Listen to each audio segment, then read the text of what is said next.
Jeff Bezos is worth about $200 billion and recently flew to space. Of course, the extremist internet is angry at his choice of financial deployment, stating that he could have donated the money and solved hunger, housing, or education. The problem with this line of thinking is that it is wrong. Totally, completely, inexorably wrong.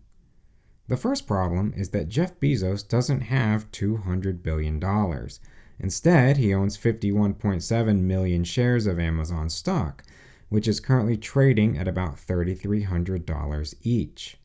If he decided to liquidate his assets, he would flood the market with excess Amazon stock and immediately crash the price.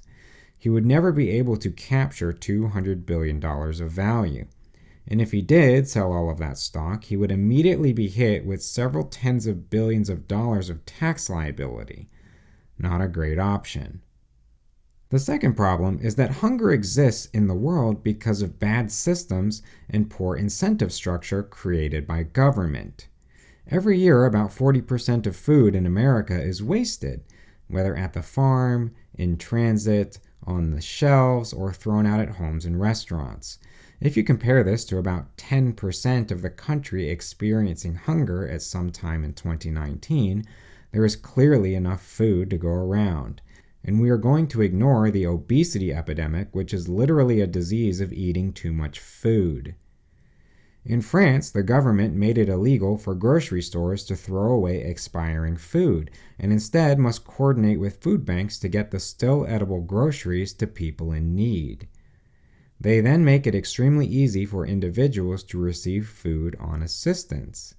A bonus step would be to allow any Frenchman, regardless of income, to get a free supply of food from the government.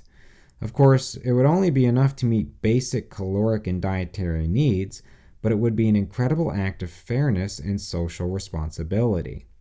Regardless, the current level of hunger in France sits at only 2.5% and has for years. France has, for all intents and purposes, solved hunger. Not from some ridiculous expectation of the rich, but from a system that punishes you for doing the wrong thing and rewards you for doing right. The third problem is that we have enough money. The US government printed $2 trillion in response to the coronavirus pandemic. In 2019, about 35 million Americans experienced hunger at some point. Assuming that we paid for their food for 1 year and spent $100 per person per month, we would only spend $42 billion. That's only 2% of the stimulus that the government printed. Money is not the problem. The fourth problem is that expecting billionaires to solve our problems creates a dangerous precedent. Do you really want just a few people to be in charge of ensuring a social safety net? It boggles the mind that the extremists on Twitter don't realize the trap they are laying. I thought they hated billionaires after all.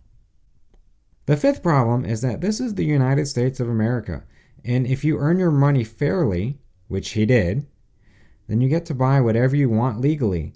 If you don't like the fact that he is burning carbon, then the government should pass a hefty carbon tax that exceeds the total cost of the externality, which means that if this were enacted, every time Bezos goes to space, he ends up funding some social good project that exceeds the cost of the carbon. These arguments not only apply to food, but to housing, education, and transportation. Maybe he could theoretically help a few people initially, but with the bad systems in place, the money will quickly run dry and the problems will persist. Please stop blaming the rich for our problems. If he wants to go to space, then let him.